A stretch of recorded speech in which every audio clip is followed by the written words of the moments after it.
কখনো কি মনে হয়েছে যে আপনাকে কেউ বুঝছে না?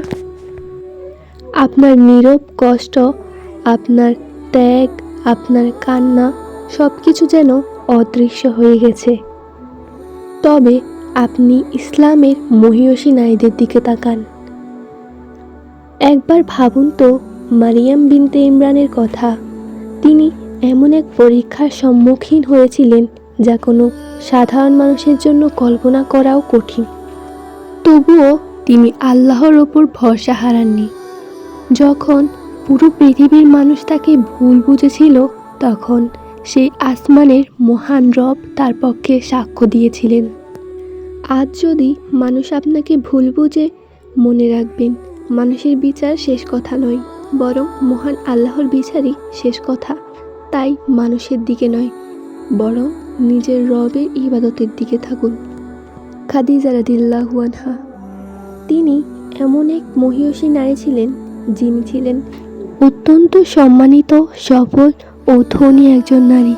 কিন্তু তার প্রকৃত মর্যাদা সম্পদে ছিল না, বরং তার মর্যাদা ছিল তার ঈমানে। যখন রাসূলুল্লাহ সাল্লাল্লাহু আলাইহি ওয়াসাল্লাম ক্লান্ত হয়ে ঘরে ফিরতেন, তখন তিনি তাকে সাহস দিতেন, সান্ত্বনা দিতেন ও ভালোবাসা দিতেন। তিনি প্রমাণ করেছেন যে একজন নারী শুধু একটি পরিবারের অংশ নন, বরং একজন নারী একটি জাতির পরিবর্তনের শক্তি হতে পারে। অন্যদিকে ফাতেমা বিনতে মুহাম্মদ, তার জীবনের দিকে তাকালে আমরা অত্যন্ত গুরুত্বপূর্ণ একটি শিক্ষা অর্জন করতে পারি। তিনি চাইলেই বিলাসী জীবনযাপন করতে পারতেন, কিন্তু তিনি বিলাসিতাকে দূরে ঠেলে তিনি বেছে নিয়েছিলেন সরলতা, ধৈর্য এবং আল্লাহ সন্তুষ্টি।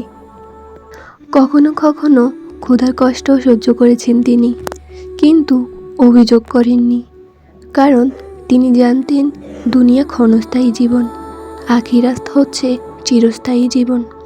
আজ আমরা সামান্য সমস্যায় হতাশ হয়ে পড়ি, অথচ ইসলামের মহিয়সী নারীরা আমাদের শিখিয়েছেন ধৈর্য কখনো বৃথা যায় না।